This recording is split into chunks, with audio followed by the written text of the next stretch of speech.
What is up, sports fans, and welcome back to another episode of Pez's Picks. I'm Jeff Hartman. Pez is joining me, but before we get to him, let's do a quick call to action. If you're watching live on YouTube, do me a favor, hit that like button, hit the subscribe button so that you don't miss anything, the best sports news around right here at Fans First Sports Network.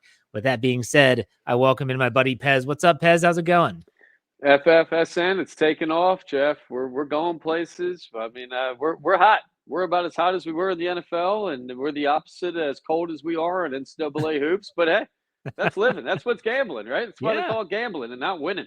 That is right. That is right. And yes, you're correct. Fans First Sports Network, this is just the beginning. We're just getting started. It's going to be a lot of fun to see where this thing goes. But in terms of Pez's picks, our picks for basketball have not been good. Last week, we took two games. Neither team, or I'm sorry, we took two games, one basketball, one soccer. The third game, we were not sure of the line. That was the Kansas game. Let's start off, though, with Gonzaga and San Francisco. The Dons were getting 5.5, and they did not come through for us. Pez, what Yeah. happened? I don't know, Jeff. Halftime, I think it was a 1 point game, and the Dons, I don't know. Maybe that San Francisco air got to them. Maybe there's some of that devil's lettuce was floating around that stadium, but they got blown out in the second half. Turns out Gonzaga pretty strong. They maybe eat my words, and it's been tough. College basketball and pro basketball, not much to count on anymore. We had two ranked teams lose again last night in college hoops. I mean, we're talking about the Boston Celtics later today in the show. For a time, Doc Rivers, new coach, they're ready to fire that guy. 10 games in, they're 9-1 in their last 10. So a lot of flip flopping in hoops, college and pro, and I think the lesson is NFL. It's where you make your money. You have a little bit more fun in college and pro hoops, and you go into it a little more conservatively. I think, especially March Madness. It's always been Yeah. my rule. You can't go crazy in March Madness. You can end up getting in a lot of trouble. So let's have some fun with it. I mean, we're not gonna have as much consistency. Well, so far, but we're gonna get dialed in a little bit better, I think, here. And the cream rises to the top in all sports. And as we get closer to the March Madness tournament, I think things will start coming back to earth. And same thing with the NBA. Start to look at that a little bit more. We're in the final stretch now, post All Star game. Better teams are starting to play more. Players are starting to get a little more fit. NBA is great. You can start the season. You don't even have to play. You can come in right about now and start making a championship charge. And as long as you get in the playoffs, anybody can win that thing. So Yeah. we're starting to see some more consistency, and it's something we're going to get dialed in on, guaranteed. Well, the college hoops, just like you said, when you said that Gonzaga pulled away in the second half, they look like a legit team. About the moment that you bet on Gonzaga to win, they're going to lay an egg, just That's like it. we've seen all throughout this season, a top 10 team getting taken down. This is what makes college hoops so difficult to bet on. Sure. And really, we were talking before we went on the air, and yeah, we're going to have a play for the NBA coming up here in a little bit, but with the NBA in and of itself, it's really difficult to gamble on based on the fact that a lot of these players are given days off. You don't get early lines. Sometimes you might have to wait until just before tip or do a live bet to potentially put some money down an NBA game. Really tough, don't you think? I agree 100%. And we'll be ending the show with a little casino talk again. And that's the great thing about being there. You get 10 games, unless you have a house with 10, 15 screens, but you can sit at a gaming table, poker table. You can watch these plays and you kind of feel things out in basketball early on. You're going to know if the Spurs are sitting all their starters. You're going to know if for no reason maybe a guy's not playing. Maybe it's a strip club thing. Who knows in the NBA? These guys have Yeah. so much money now. I can't remember the team. Oh, no, the Sixers. Just this week, they traded for some center. I don't even know where the guy's from. I think he lives in Texas. I don't know what team he came from. He hosted the team for practice. It was better than the team's practice facility. He had an entire practice arena in his home. I Yeah. never even heard of this guy, Jeff. I can't even think of his name. He's like a backup center. The guy's he had $200 million contracts. I read. I thought they were in Philly. These guys have so much money. They're so big with sponsors and endorsements that they're running the show. If they Yeah. say I need a rest, then they're taking a break. And power to them. I'm a worker, Jeff. I like supporting the working man and athletes. I support them. The NFL, they still got control over these guys. They're practicing and they're playing. And if not, they ain't on those teams anymore. Where the NBA and college hoops, we just had our first college hoops teams this week form their first union. I don't know if you saw that, Jeff. I didn't. Dartmouth College men's basketball has formed a union, which is going to require timing of practice and games and how much they work. So basketball, that's a tough thing to handicap. The coach is not always right when you have a Yeah. union. So we're going to be looking at these things and, coming down the wire. I reminded myself ACC teams are great. Big Ten teams tend to be great. And, we're going to look back into some of these bigger conferences and get dialed in for the tournament. Leave it to Dartmouth to have a union. I mean, the home of Animal House, the movie, and I don't see Dartmouth lighting up too many brackets, but hey, No. power to them. These guys Yeah, said, for sure. if I'm putting in 60, 70 hours a week practicing in games, I should be compensated, right? Hey, True. Yeah. I hope they do. Maybe I'll get some eligibility left. I'll try to pick up a golf club, and I don't know, Jeff. My game's pretty bad. I walked off the course with 3 holes to play Saturday. I don't even want to talk about it. We will at the end of the show for sure. But still, let's bring it. This brings up something that I thought of. So you have football, which we were unbelievably successful this year, gambling on football, both college and in the NFL. And talk about transparency, especially in the NFL. The early lines. You can see how Sure. the lines are fluctuating. You have injury reports. You have specific injury reports. Then you transition from the 17-game season to an 82-game season in basketball and in hockey. Hockey is synonymous with the upper body injury or lower body injury. They never really specify unless it's something that is egregious that you can see. And then the basketball, we talked about the rest days.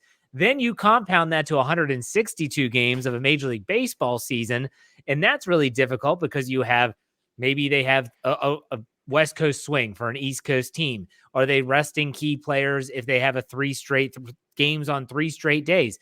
What about the pitching rotation? They give a guy off of one of his rotations. This just amplifies the difficulty, does it not, in terms of picking some of these winners? I mean, it absolutely does, and you can look at it a couple ways. In America, the NFL carries the bulk of gambling, tens Yeah. of billions of dollars, and it's because of what you said. People trust in that injury report. People trust in coaching and playing. You, if you mess around on injury report, you're losing draft picks. You're getting fined. Where basketball and baseball, you're going to give guys rest. You're not going to have coaches, and you're not going to have as disciplined an organization because you can lose games, right? You can be 500 in those sports and still win a championship. Much harder to do in the NFL, and with injuries. I mean, in the NFL, whether it's a good or bad thing, these guys play hurt. They need Yeah. to. The pressure is on. There are guys on that roster probably taking their job, even quarterback in some teams where if you have a couple bad games or you sit out, this guy might come in and might be hot.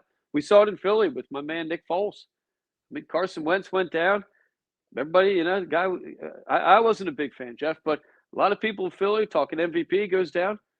Nick wins Super Bowl. I mean, the guy came out of nowhere, probably ruined Carson's career. He was never good again. Yeah. Came back and took the job from him the next year. So a different pressure, and that's why I enjoy watching the NFL. And I enjoy gambling on it a lot more. But there are ways to look at the NBA, and there's some trends and some numbers, especially as we get college and NBA as we get toward the end of the season. Things start getting a little bit more NFL-like, especially in the playoffs and the tournament. Yeah. A little more physical. You're not sitting out down the stretch, that's for sure. So we're going to be looking at that going forward, definitely. All right, so we failed to hit on the Gonzaga San Francisco game, the Kansas game, which we didn't have a line on. We're not going to include that in our record, so we'll just erase that one off. But then we went soccer. We went Man City versus Man U, Woo! and Manchester United was plus 900. Pez, how did that shake out? We were up 1-0 for a lot of the game, Jeff. My man Marcus Rashford, one of my favorite players of all time in Manchester United history, local guy. Doesn't like the coach, Jeff. We got this Dutch coach. Everybody hates him. We lose 3-1. Man City use their cheating tactics, whatever the hell it is. Light it up. We lose 3-1. So our 900-1, Kevin from the office bet did not pan out, but it appears that the coach is in major trouble, Jeff, like we predicted. We're going to lead away from Premier League this week. I was startled by that game. I'm startled by the form of my team, Manchester United, and and I apologize. I mean, this is This is stuff that we've never seen over there. We're rewriting history in Manchester United, but we'll be looking going towards the end. We got I think about 12 games left in that Premier League. They play everybody twice, so you play 38 games, and it's a long season. I mean, you add in other cup. They're playing 50, 60 games a year, these guys. So Yeah, we got some time left. Not to mention, our man Kelsey, Jason Kelsey has retired officially. So we're gonna start getting dialed in a little bit more with the draft and the NFL. Maybe the Eagles looking to pick up a center. But we got a lot of sports news, and we're just getting heated up getting into this spring and summer for gambling sure. season. And maybe we'll start talking about some odds for specific drafts and who they're going to Absolutely. take positionally. Free agency starting next week. By the time we record next week's show, there will be official start of the NFL league year. And so we'll talk about players and where they're landing and all that good stuff. So it's a lot of fun. Can't But wait. let's talk about this week's picks. Of course, UNC Duke, college hoops. You got to play that one. UNC is spotting 4 points right now. What do you think about this, Pez? Well, that line's probably moving, Jeff. I mean, that's an early line. And that's based on. I think last time they met, it was around 5. And some of the books aren't posting it yet. Like we said, sometimes these are day of that they're posting these lines, but it should be Carolina laying 4 on the road to Duke. ACC finale. I mean, if you're not betting on the Tobacco Road game, you ain't a college hoops guy. I can think back to Coach K, Bobby Hurley, Leitner, Michael Jordan, James Ware. I mean, the best 2 college teams of my life, Yeah. we some of the best games I've ever seen in basketball. Number 1 and number 2 in the ACC right now, UNC being number 1. Carolina won the first game around by 9, covered the 5-point spread in Carolina. They're only separated by 10 miles. I've been through this area, Jeff. I don't know. Basketball heaven. These guys play pickup against each other all year. I've read there's teams of alumni that come down. They play against them. Fantastic basketball area. 48 points separates the 2 teams in all-time games combined. I mean, we're talking hundreds of games. Over the last 20 meetings, they are 10-10 against each other. Carolina, though, a little bit of an edge, 11-8-1 against the spread in the last 20 meetings. Some of the numbers why we're leaning Carolina. I think they're both great teams. I think both of them are going to make a tournament run. I would not be surprised if either one of them wins a national championship. You're road tested. You are battle tested if you're in the ACC. And I reminded myself, we're getting away from the Gonzagas and the San Fran Dons, Jeff. We're getting back out into real man's basketball on the East Coast. We've got Carolina 7-2 on the road. Very impressive. Biggest number for us, Carolina. 5-2 versus top 25 teams. Duke only 2-2 against top 25 teams. Duke center, the Flipowski guy, whatever his name is, got injured when they lost 2 weeks ago.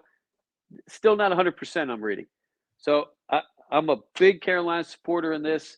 Whoever wins this going to go into the ACC tournament, number 1.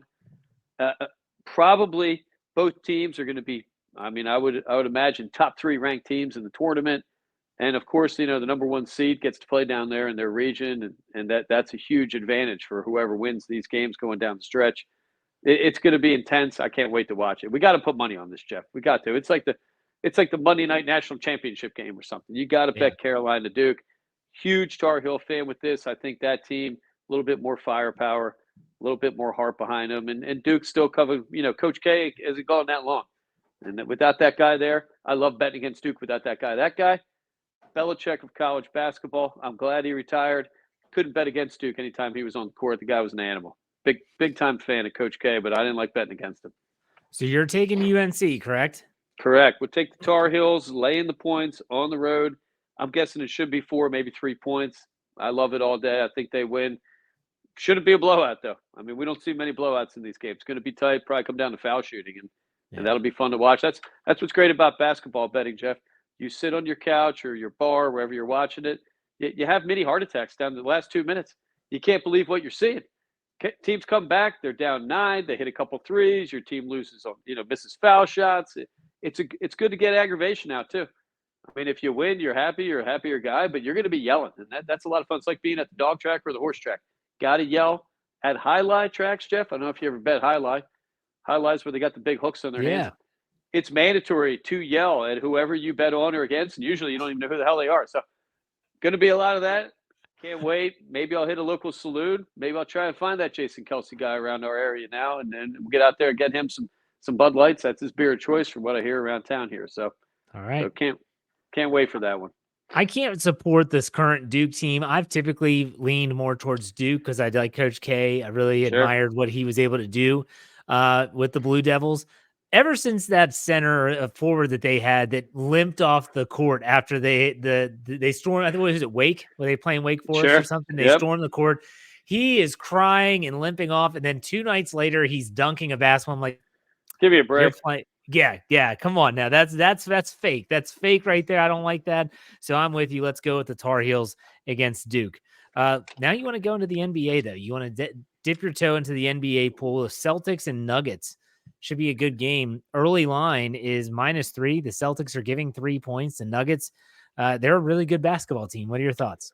Well, and this is tomorrow night, so I actually have a line I just got here, Jeff, and we're taping on Wednesday. Games will be on Thursday.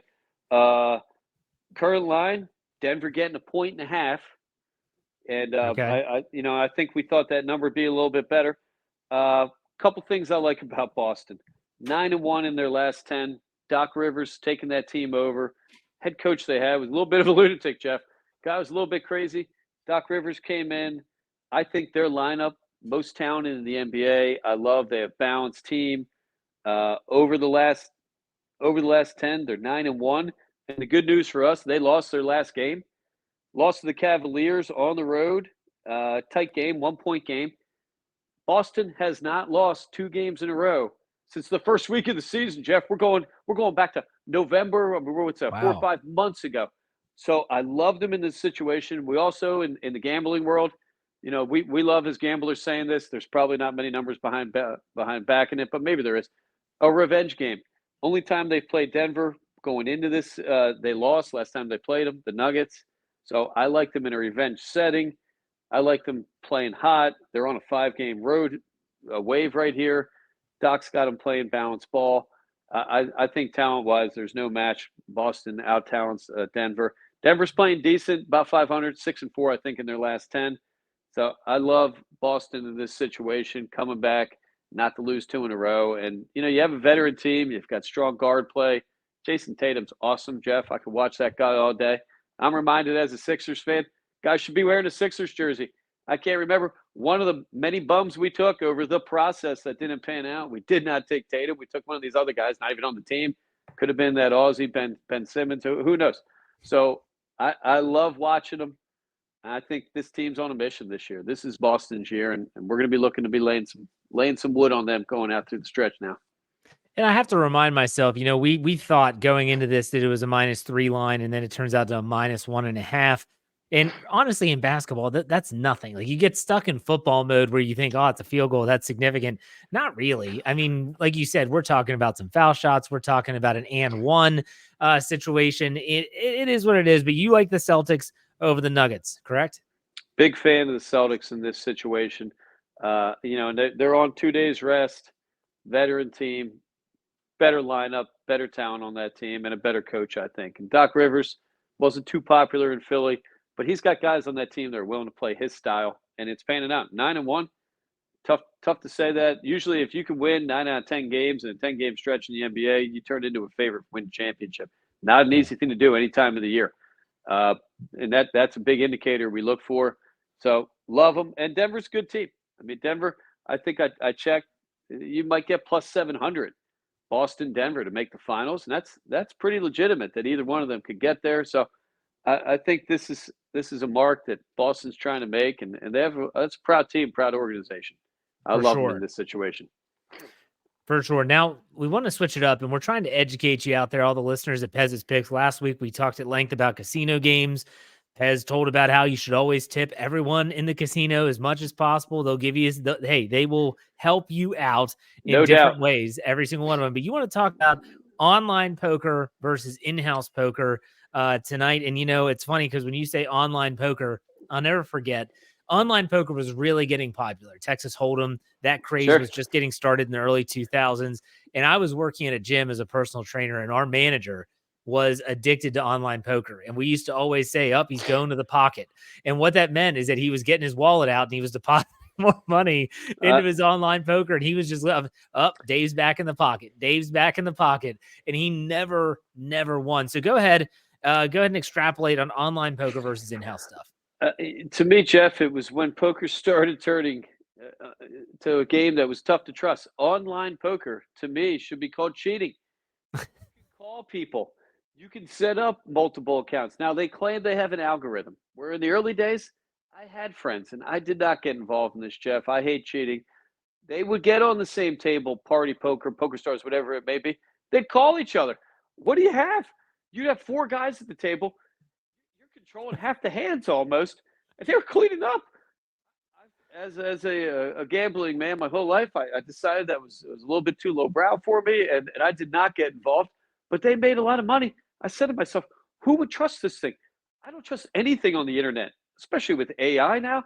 And even if you're not cheating, you can use a system to calculate your odds on every hand, which is a big thing in poker, Jeff. And we were playing Hold'em. When you know what cards you have and you think you know what the other person's cards have, you got to do calculations in your head, the odds that you are winning that hand, or you're just guessing. You're just flipping coins. My friends, they're doing that.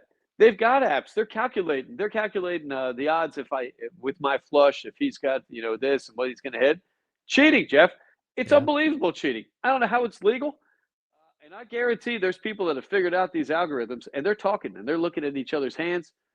If you are at a casino poker table, I've seen it happen. You are not cheating. If you cheat, you're probably getting hurt, Jeff. I've seen guys drug away, and their chips, it's called bagging them up. They get put in a plastic bag. Some of these guys, probably broken thumbs, Jeff, like in the old days. Cheating at a casino, that's worse than probably murdering somebody at a casino. You murder somebody, they might let you play the next day. If you cheat, you are banned. When I say cheating, some of the things that I've encountered that people try to do. Speaking of foreign language, unbelievable, Jeff. I don't speak foreign languages. I barely speak English. You can't be yelling out things in a European language or Asian language to each other. I say, what? You don't even have to say anything. The dealer shuts that down. People mark cards. They try to. You can put a little indentation on a corner of a card. When they find a deck, or if somebody finds that card, the hand's over, the boss comes over, the deck gets thrown out, and they tell everybody, table. Now they're watching every table. When they tell you they're watching every player at that point. So I think there's no question in-house poker is by far more honest. It's more American, and you can have more fun. And for me, Jeff, any real poker player, you're playing the player. You're not just playing the hand. Many great poker players will tell you their biggest pots are when they had losing hands. Personal game. It's a game where you have to be able to judge what the person has based on, are they lying? Do they have a solid hand? Are they bluffing? And you can bully people with your actions. You can portray yourself as a loser or having a great hand. It's acting. It's showmanship. It's a fight, Jeff. That's what we look at. It's like high school wrestling or anything you want, like gunslinging days. It's a mental game. And you don't get that on online poker. You're playing, who knows, you might be playing a computer for all you know. If you tip the dealer, my friends and I that used to play on our weekly basis, we thought we got better hands. I don't know if that's true or not, Jeff, but the dealers they're dealing those hands. They appreciate the tips. They want the person that's tipping to win. I'm a big believer in tipping every dealer. Always works, Jeff. And if you're at a bad table, you can move. You can get up. You can take a walk, maybe put $10 in a slot, go bet an NBA or a college hoops game. In-house poker, you get to learn a lot about people as well. No better study in life than to watch somebody squirm in their seat because they're losing or they have a great hand. It's tough to hide who you are at a poker table unless you're a pro. Now, myself, Jeff, I've mastered this. When I go to a poker table, I try to speak to nobody. I don't drink alcohol. I wear a hat really low. I usually wear some sort of high collar. I try to hide in my clothing. And I try to make very little moves. That's a reaction that, it's tough to get a read on somebody, whether you're losing or not. I encourage people to pretend to be a drone or some sort of robotic person. Put your bets in, talk quietly. Anytime somebody's making a show, I know they're a big loser. I mean, that's something that you get when you're in-house. You're not getting that on online poker. It's a disaster, Jeff. Should be banned. Any other game, go ahead, play it. You're playing the casino. Poker, you're playing the other people. And let's face it, Jeff, you and I find you a very intelligent man. Most people are dumb, Jeff. You want to know the dummies. If I think you're at that table and you're a smart guy, I'm not going to be risking my money. I look for the dummy, the drunk person, the bachelor party idiot. I wait for them to be head to head with me, and that's when I try to win my money. Online, I don't know what they're doing. They could be Yeah. doing crack. Who knows, Jeff? Either way, I don't want to be betting for or against a crackhead. That's something I don't want to get involved with.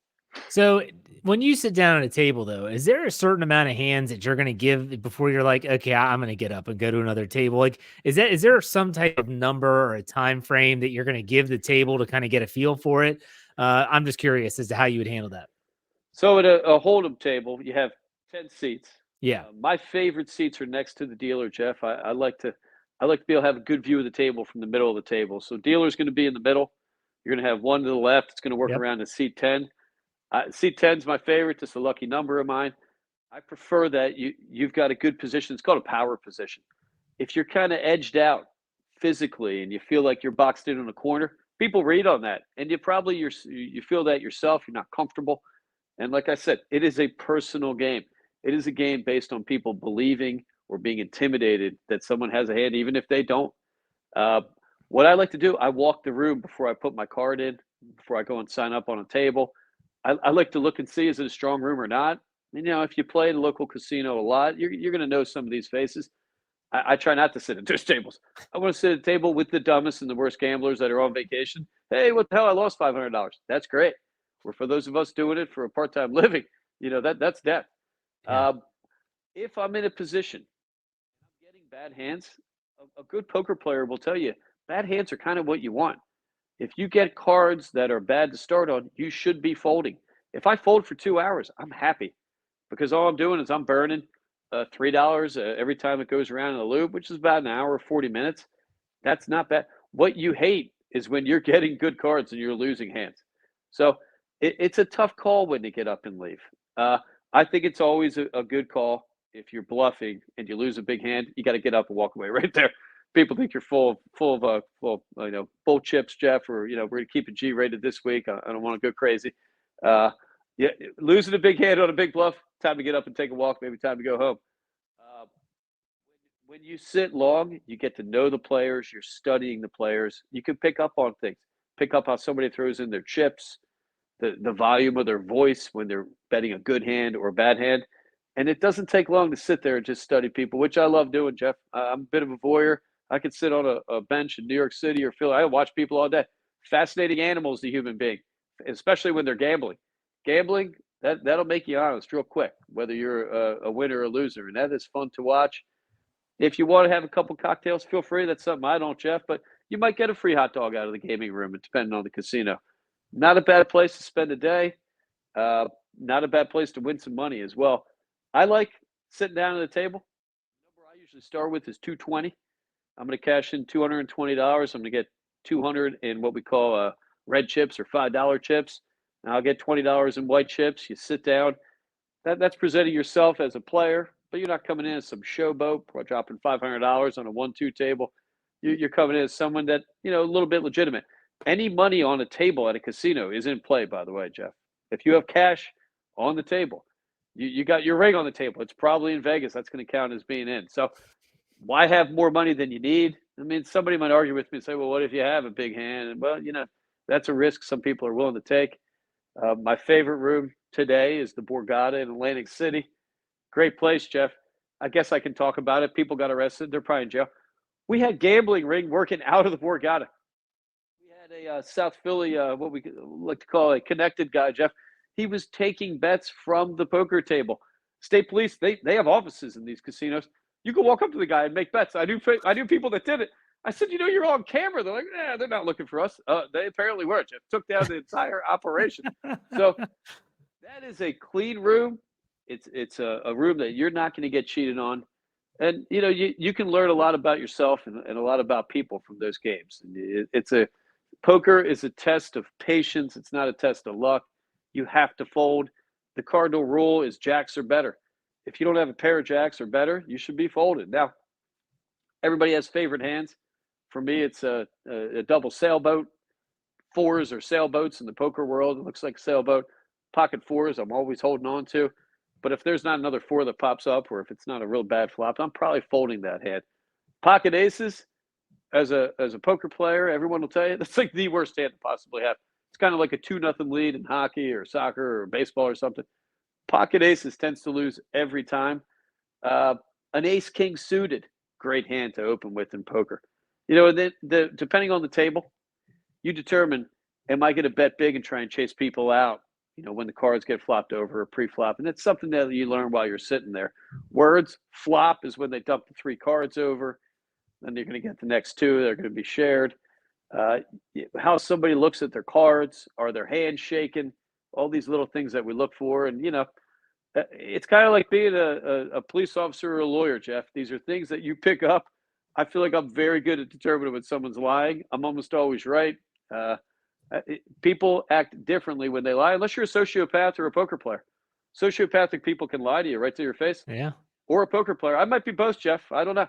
I don't know what it is, but I'm probably a decent liar at the poker table. I try not to do it in my regular life.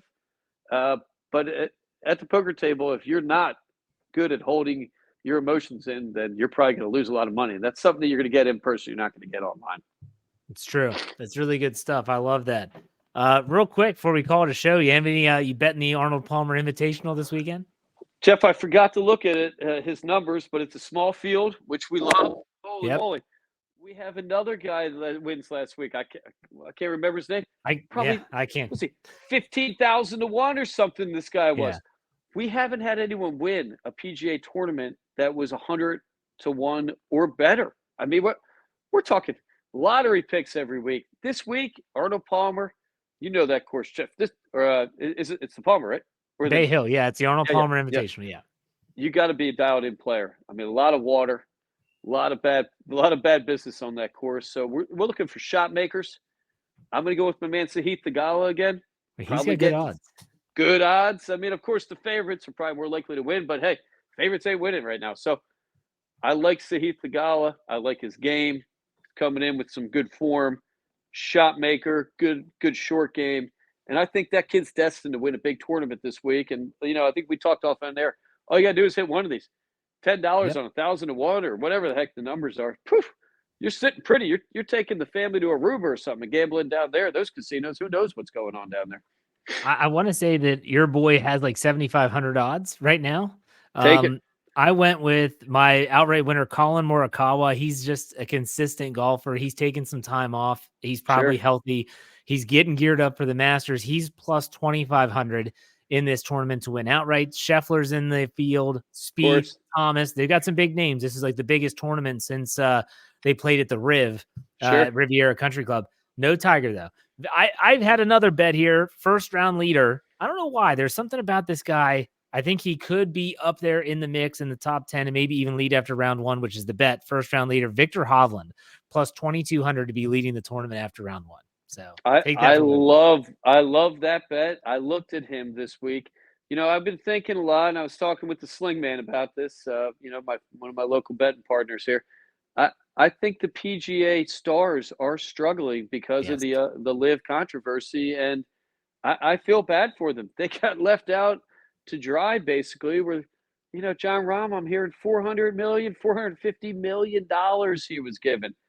We can debate, is that blood money? Is it, and I know Brandon Chambly this week went off and talked about dictatorial murder money. And, that's something neither here nor there. But that is money that these PGA guys, Tiger Woods, Rory McIlroy, probably the only 2 guys making money like that. Maybe Ricky Fowler with endorsements. But it looks like they're bothered by something. The stars are not playing well. And Morikawa, I'm putting him as a low odds guy. So he's won some majors, of course, but that's a guy, probably the best iron player in the world. Now the Tigers, semi-retired. Having said that, though, Jeff, I don't know if you saw, there's this Seminole golf course, like the Golf Bro golf course. Tom Brady and every cool guy in the world's a member. They don't let cameras in, whatever the hell it is. They had their member pro tournament, which has got to be awesome. Tiger plays with the CEO of the PGA. I saw some clips. Tiger, they said, hit it better and straighter than anyone in the field. hit a 5-wood. I think it was 256 from the fairway to an inch for a tap-in eagle. I already have a play in for the Masters, Jeff. I think I got $10 on Tiger. I believe it's to win $7,000. So who knows, Jeff? We'll see. We're going to be looking at the Masters real soon because what do we have? For About 3 sure. weeks. 3 weeks Yeah. to go, right? It's hard to This is it. believe, and the Players is coming up at the end of the month, so that's going to be a big tournament down at TPC at Sawgrass in Florida with the Island Green on number 17, and then Crazy. in 2 weeks later is the Masters, in which case we'll probably have a whole show about that. For any of the golf bettors / golf lovers out there, make sure you check out my Fairways and Dreams podcast, which airs every Tuesday and Thursday, Great where I show. talk a lot about this stuff. Yeah, I appreciate Great- it, Pez. Pez great is going to show. be on there before the Can't wait. Masters to preview the Masters and talk about gambling on Woo. golf. So we'll be all in on that. Pez, any final thoughts? Well, and I'm working our CEO, Jeff. Maybe we'll get that booth down there in Augusta. I don't think it's this year, but next year, FFSN Live. They That'd might be not let awesome. us in. We might be from the gates, but I'd like to get That's close fine. to that course. I'd love to. I'd never been. Me neither. My dad had an opportunity and he passed it up, and I still can't believe he did it. All his golf buddies went. I said, Dad, you just missed a once in a lifetime opportunity. They say it's like stepping back in time. There's no cell phones, Oh my no God. cameras. You have hot dogs that are still like $2. Beers are $4. Like, it's insane. They've got the famous palmetto cheese sandwich. Yeah. I think it's $1.50. Egg salad, all my favorite foods, Jeff. We got to get down there. I'm going to keep working our CEO. We keep getting our hits. I mean, this is coming. I mean, I feel like it's coming. All right, Pez, another good week of picks. We'll see how we do. We'll talk next week with the NFL League year upon us. Take it easy, man. See you, Jeff. Let's get them.